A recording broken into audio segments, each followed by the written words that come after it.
Hello guys, I am Shomiran Dotto and you're all following my videos, video classes. आज का class का matter will be of the piecemeal distribution and that also maximum loss method. Maximum loss method के ऊपर हम लोग previously एक video upload किया मैंने, बट आज का जो मैक्सिमम लॉस मेथड का सम दिखाने वाले उसमें एक नया चीज़ हम लोग को देखने को मिलेगा जो हम लोग को लास्ट वीडियो में देखने को नहीं मिला है.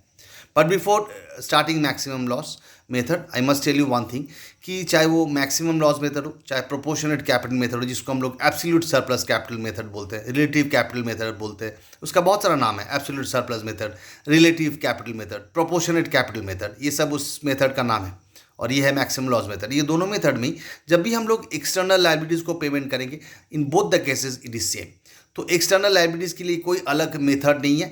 ये सिर्फ दोनों मेथड अलग होता है कहाँ पर, जब हम लोग पार्टनर्स को पेमेंट करते हैं तब जाके ये दोनों मेथड का अलग अलग टेक्निक हम लोग को देखने को मिलता है. अदर देन दैट जो जब भी हम लोग एक्सटर्नल लाइबिलिटीज़ को, पहले तो हम लोग एक्सटर्नल लाइबिलिटीज़ को पे करते हैं, तो उसको पेमेंट करने के लिए जो उपाय उधर था मैक्सिमम सरप्लस में, एब्सोल्यूट सरप्लस में, तो वही मेथड हम लोग को इधर फॉलो करना पड़ेगा.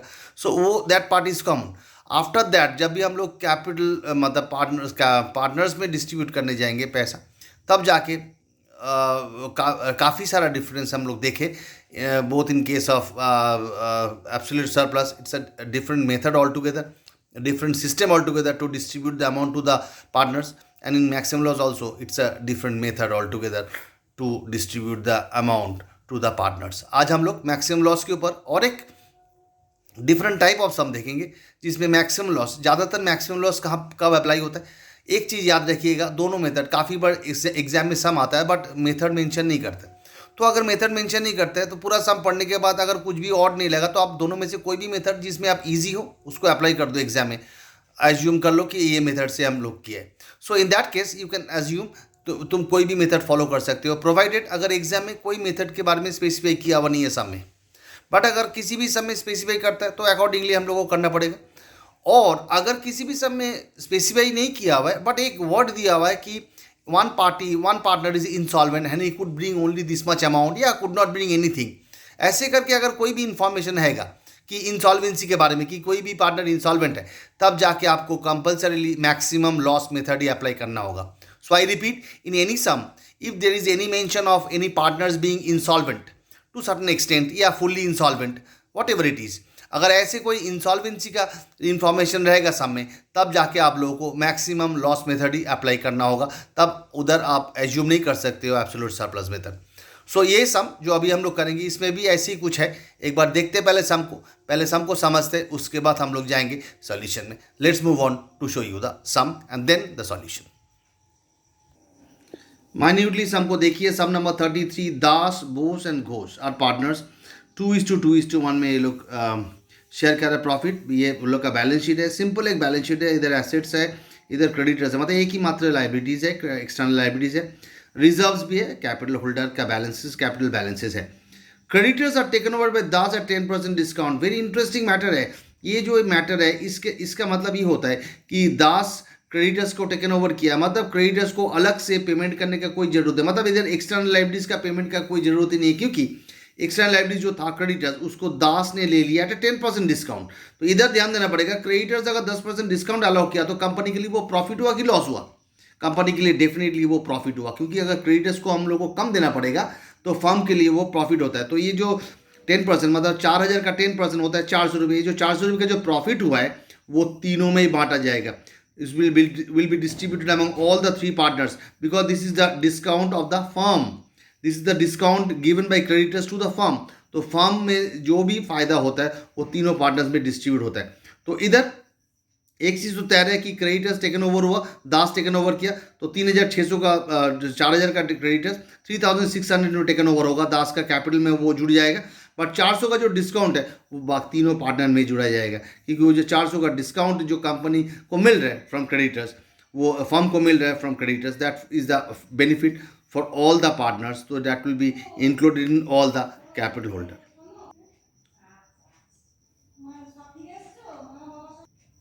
तो ये एक मैटर है. मीटिंग रिलेशन एक्सपेंस इधर फर्स्ट रिलेशन हुआ 8,000, लास्ट रिलेशन हुआ 3,000.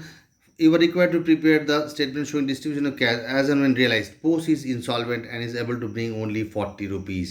देखो साफ साफ बोल दिया गया कि बॉस इंसॉल्वेंट हो गया और वो 40 रुपया लेके आ सकता है, तो इधर मैक्सिमम लॉस मेथड आपको अप्लाई करना ही है। देखो ये सम में कहीं पर भी कोई भी मेथड का मेंशन किया हुआ नहीं है। सम को ध्यान से पढ़ो, सम को पढ़ना सबसे बड़ा आर्ट होता है, सम करना उससे भी इजी होता है, सम पढ़ना उससे टफ होता है। हम बार बार बोल रहे हैं अकाउंट्स में सम पढ़ के सम को समझना is 60 to 70% of the job. Once you get to know what is actually the meaning of sums, 60 to 70% job over हो जाता है, बाकी एप्लीकेशन करना होता है वो 30% का जॉब होता है। सो इधर देखो दिया हुआ है सब में कहीं पर भी मेंशन नहीं है मैक्सिमम लॉस मेथड के बारे में या एब्सोल्यूट सरप्लस के बारे में। सो इधर हम लोग को क्या करना पड़ेगा, इधर इन्फॉर्मेशन देखना पड़ेगा। इन्फॉर्मेशन के अनुसार इधर दिया हुआ है बॉस इज इंसॉल्वेंट एंड वो सिर्फ 40 रुपये लेके आ सकता है, तो दैट मीन्स इधर आपको मैक्सिमम लॉस मेथड ही अप्लाई करना होगा कंपल्सरीली, क्योंकि एक पार्टनर का इंसॉल्वेंसी के बारे में बोला गया है। सो इधर अलग से क्रेडिटर्स को पेमेंट करना नहीं है, क्योंकि external liabilities is been taken over by one of the partner, वो भी एट अ डिस्काउंटेड प्राइस। तो वो डिस्काउंट जो क्रेडिटर्स दे रहे हैं वो कंपनी का फर्म का एक फ़ायदा हो रहा है, वो इनकम हो रहा है, तो वो फ़ायदा तीनों में डिस्ट्रीब्यूट होगा प्रॉफिट शेयरिंग रेशियो में, दैट इज 2:2:1 जो दिया हुआ है। साथ ही साथ और भी बहुत सारा चीज़ है जो हम दिखाएंगे सम करने के टाइम। चलो एक बार देखते हैं solution. This is all about sum number 33 statement of distribution of cash particulars. Creditors का कोई कॉलम मैंने पहले से बनाया था, मैंने देखा नहीं था, उसके बाद मैंने काट दिया। क्रेडिटर्स का कोई कॉलम नहीं होगा, D B and G 2:2:1 profit sharing ratio. Balance लिखा मैंने 10,000 5,000 8,000। साथ ही साथ रिजर्व्स को भी ऐड कर दिया 800 800 400 ऑलरेडी एक रिजर्व दिया हुआ है। हम लोग को मालूम है रिजर्व्स को भी ऐड करना पड़ता है कैपिटल में, क्योंकि रिजर्व्स का राइट कैपिटल होल्डर्स लोग का ही है। उसके बाद डिस्काउंट को भी मैंने ऐड किया, अभी अभी मैंने बताया डिस्काउंट ऑन क्रेडिट, मतलब क्रेडिटर्स जो डिस्काउंट अलाउ किया, डिस्काउंट बाय क्रेडिटर्स, ये जो क्रेडिटर्स ने डिस्काउंट अलाउ किया फर्म को, वो कंपनी का फर्म का प्रॉफिट है, तो उसको हम लोग तीनों में बांट दिया। 400 का 2:2:1 में बांट दिया। As well as creditors taken over by D, creditors taken over कर रहे हैं, मतलब कैपिटल ऑफ डी इंक्रीज हो रहा है। सिंपल बात है, अगर कोई भी पार्टनर्स अगर लाइबिलिटीज टेकन ओवर करता है तो उसका कैपिटल बढ़ जाता है, अगर वो एसेट्स टेकन ओवर करता है तो उसका कैपिटल घट जाता है। सिंपल बात है। और एक बार रिपीट करें, कोई भी पार्टनर्स अगर कोई भी लाइबिलिटी बिजनेस से ले लेता है तो उसका कैपिटल बैलेंस बढ़ जाता है, और अगर वो कोई एसेट ले लेता है तो उसका कैपिटल बैलेंस घट जाता है। तो इधर उसने लाइबिलिटी ले लिया, क्रेडिटर्स टेकन ओवर किया, कितना वैल्यू में 3,600 में, तो 3,600 दास में जुड़ गया, मतलब ऐड कर दिया गया, तो टोटल दास का ये बैलेंस आया, ये आया बोस का, या घोष का। तो this are the balances after all adjustments. एक बार आप लोग ध्यान से देख लो मैंने कैसे एडजस्टमेंट किया है।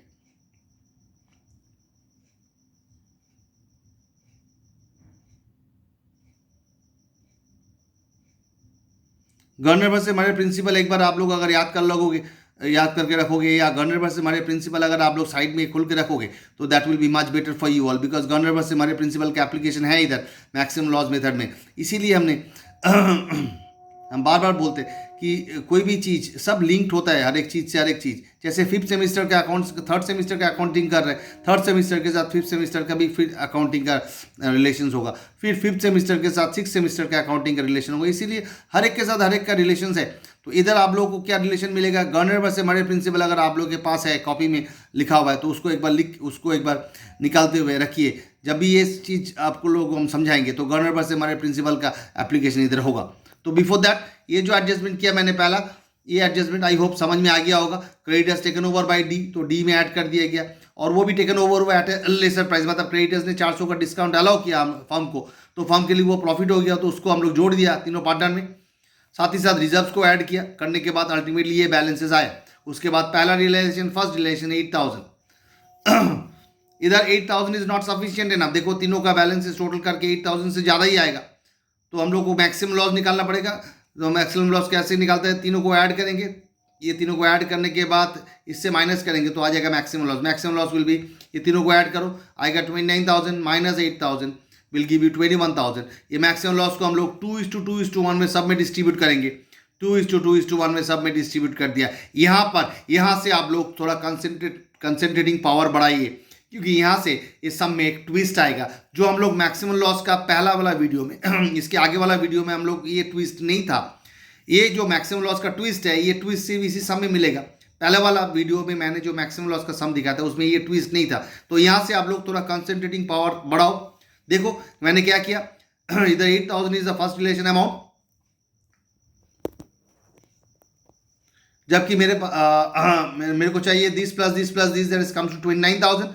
29,000 minus 8,000 gives you 21,000 is the maximum loss to be shared by D, B and S in 2:2:1. हमने कर दिया 21,000 को डिस्ट्रीब्यूट तीनों में जैसे डिस्ट्रीब्यूट किया, देखो इसमें तो आ गया 6160, इसमें भी आ गया 4280, बट इसमें आया नेगेटिव बैलेंस दैट इज 2440. यही इंटरेस्टिंग मैटर है कि बी का बोस का नेगेटिव बैलेंस आ गया, नेगेटिव बैलेंस आ गया बोस का. तो ये एक इंटरेस्टिंग मैटर है.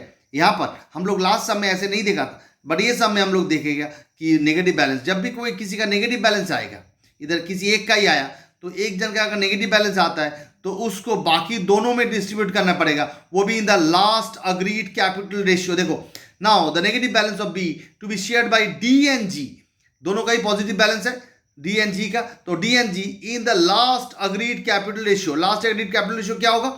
Capital plus reserves, book adjustments. याद करो हम लोग जब ये किया था गर्नर से हमारे प्रिंसिपल किया था, book adjustments, capital plus reserves, capital plus reserves मतलब 10,800 और 8,400. देखो मैंने गोल किया दोनों को, ये जो दोनों को गोल किया 10,800 और 8,400, 10,800 और 8,400 दैट इज 9:7. ये हो गया लास्ट अग्रीड कैपिटल रेशियो. इसमें ये सब नहीं लिया जाएगा, इसमें सिर्फ बुक एडजस्टमेंट लिया, capital balances plus book adjustments. अगर बुक्स में रिजर्व्स है तो रिजर्व लिया जाएगा, अगर बुक्स में प्रॉफिट होता, प्रॉफिट एंड लॉस, उसको भी लिया जाता, बट इधर प्रॉफिट नहीं था, लॉस, प्रॉफिट एंड लॉस नहीं था, सामने सिर्फ रिजर्व था. तो रिजर्व को ऐड करते हुए डी और जी का बैलेंस आया 10,800, 8,400 दैट इज 9:7. तो ये 2440 को 9:7 में डिस्ट्रीब्यूट कर दिया हम लोग. तो डिस्ट्रीब्यूट करने के बाद देखो अल्टीमेटली ये आया, इसका पॉजिटिव बैलेंस, इसका भी पॉजिटिव बैलेंस, दोनों को जोड़ो, देखो आएगा 8,000 that is the paid amount. ये दोनों को जोड़ने से आपका आएगा 8,000 which is the available amount from the first realisation. ध्यान से एक बार देख लीजिए फर्स्ट रियलाइजेशन कैसे मैंने किया. पहले क्या किया, पहले फर्स्ट रियलाइजेशन 8,000, पहले मैक्सिमम लॉस निकाला क्योंकि 8,000 is not sufficient enough to distribute among all the three partners because इन लोग का बैलेंस इज मोर देन 8,000. तो तीनों को जोड़ के 29,000 आया minus 8,000 that is 21,000 is the maximum loss. इसको शेयर करना पड़ेगा 2:2:1 में डी बी एस में. करने के बाद इसका पॉजिटिव आया, इसका पॉजिटिव आया, बट अनफॉर्चुनेटली बी का नेगेटिव आ गया. जब भी बी का नेगेटिव आएगा या ऐसे कोई भी पार्टनर का नेगेटिव आएगा तो उस नेगेटिव बैलेंस को बाकी दोनों पॉजिटिव पार्टनर्स में डिस्ट्रीब्यूट कर दीजिए, वो भी last agreed capital ratio that is capital balances plus all reserves present in the balance sheet, all reserves present in the balance sheet. ये सब चीज नहीं, सिर्फ रिजर्व्स. तो 10,800 और 8,400, 10,800 और 8,400 दैट कम्स टू 9:7. 9:7 में मैंने डिस्ट्रीब्यूट कर दिया दोनों का बैलेंस. करने के बाद अल्टीमेटली इसका आया इतना 4788, इसको लेस करके आया 3212. ये दोनों को जोड़िए, देखिए आएगा 8,000 that is the paid amount.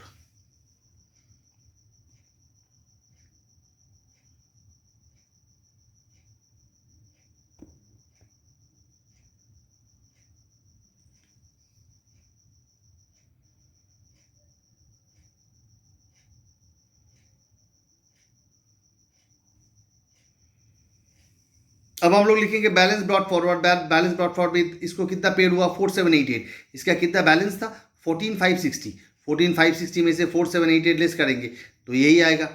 इसका कितना बैलेंस था 5,960. इसको कुछ भी पेड नहीं हुआ तो 5,960 लिख दिया इधर. इसका कितना बैलेंस था 8,480. उसमें से कितना पेड हुआ 3,212 तो इतना ही लिख दिया 5,268. तो 14,560 minus 4,788 that gives you 9,772. 5,960 minus कुछ भी पेमेंट नहीं हुआ तो उतना ही आ गया. 8,480 माइनस 3,212 पेड हुआ तो इतना आ गया balance. So this is the balance brought forward ready for the second realisation.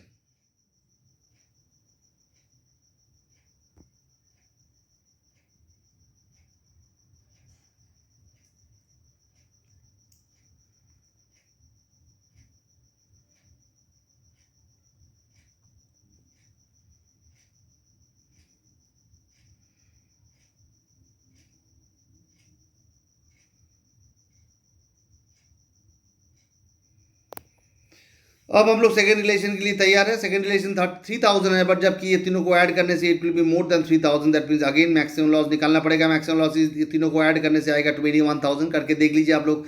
Be prepared with your calculator.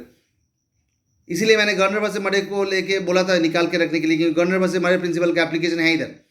9772 5960 5268 को जोड़ने से आएगा 21,000, जबकि अवेलेबल फंड है 3,000 फ्रॉम द सेकंड रिलेशन. तो 18,000 is the maximum loss to be shared by among DBG in 2:2:1 कर दिया। 18,000 को 2:2:1 में डिस्ट्रीब्यूशन करने के बाद अल्टीमेटली इसका आया पॉजिटिव बैलेंस, इसका भी आया positive balance, but unfortunately again इसका नेगेटिव बैलेंस आया। ये लास्ट रिलेशन है, इसके बाद और कोई रिलेशन नहीं है, तो ये लास्ट रिलेशन है 1240। इसका ये नेगेटिव बैलेंस मतलब क्या? नेगेटिव बैलेंस मतलब ही इज इंसॉल्वेंट, इसका इतना ड्यू अमाउंट है जिसमें से वो सिर्फ 40 रुपीज़ लेके आ सकते हैं। देखो सब में दिया हुआ है, ये इसका ड्यू अमाउंट है, मतलब ये इतना पैसा इसको कंपनी को देना पड़ेगा।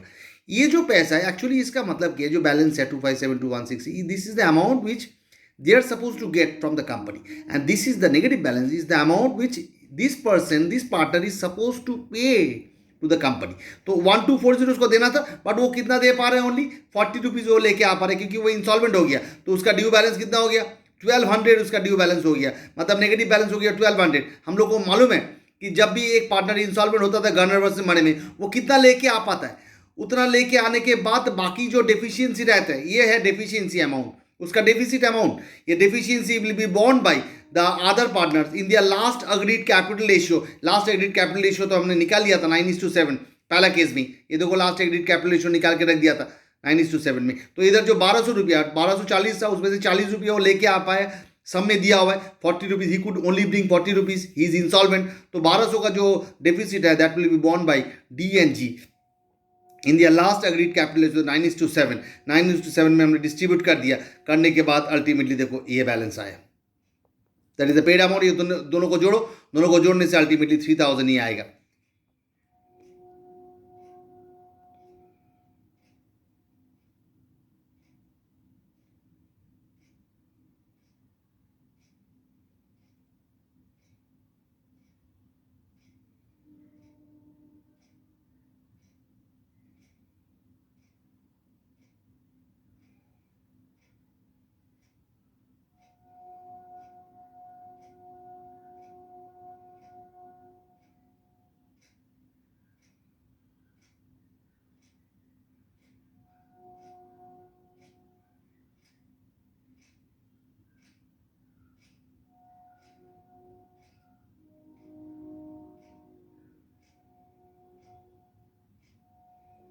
अल्टीमेटली फिर बैलेंस था, बैलेंस में से इतना पेड हुआ, लेस करके इधर लिखेंगे।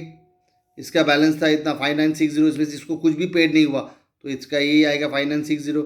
और इसका 5268, उसमें से इतना पेमेंट हुआ 1143, तो ये लेस करने से आया इतना 4125।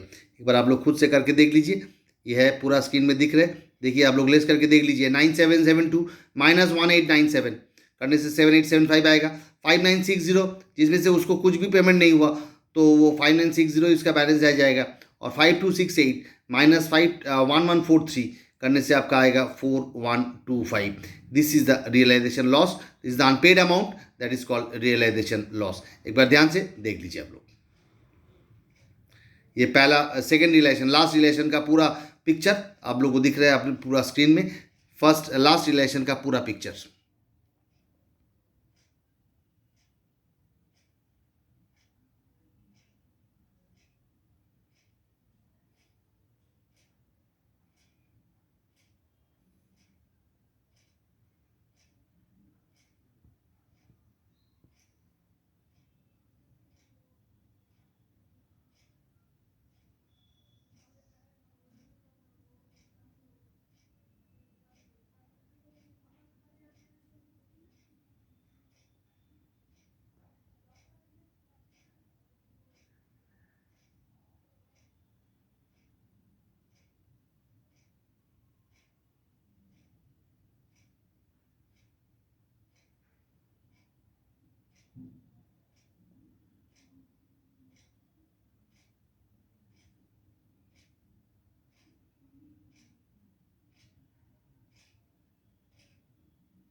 एक बार शुरू से देखे हमको। ये है पूरा फर्स्ट रियलाइजेशन का मैटर शुरू से।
And thereafter the last realisation, that is इसके बाद वाला जो रियलाइजेशन हुआ।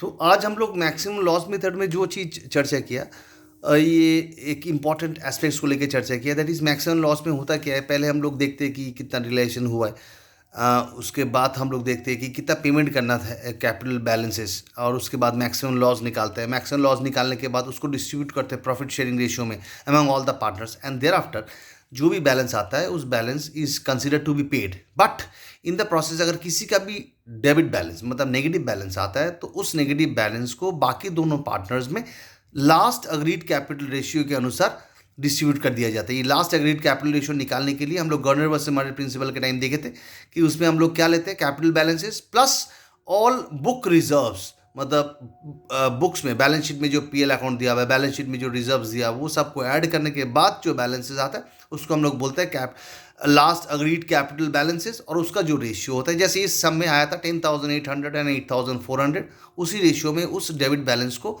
बाकी दोनों पार्टनर एब्जॉर्ब कर लेंगे। तो अल्टीमेटली यही हम लोग देखा, यही नया चीज़ हम लोग देखा। और एक चीज़ हम लोग देखा कि अगर कोई भी पार्टनर इंसॉल्वेंट होता है तो in that case we have to follow the maximum loss method. Sum में कुछ बोले नहीं बोले कुछ फ़र्क नहीं पड़ता है, once it is been mentioned that कि वन पार्टनर इज इंसॉल्वेंट, तो in that case you have to follow the maximum loss method. So guys enjoy this video, बार बार देखो इस वीडियो को, बिकॉज मैक्सिमम लॉस का ये मतलब यही इम्पॉर्टेंट टाइप ऑफ सम था जो लेफ्ट था। बाकी फिर हम लोग दूसरे चैप्टर को लेके अगला वीडियो के लिए वेट कीजिएगा जब हम नया चैप्टर को लेके हम लोग आएंगे। बट बिफोर दैट इस पूरा चीज़ को ध्यान से करो। अगर किसी को कुछ प्रॉब्लम होते हैं, as you all know, you can come to the live class where you can clear out all your queries. But I hope कि ये वीडियो ध्यान से देखने के बाद और अगर खुद से अगर प्रैक्टिस करोगे तो कुछ क्वेरीज नहीं रहेगा। Till then you enjoy this video, until then you take care of yourself and have a good day. Bye.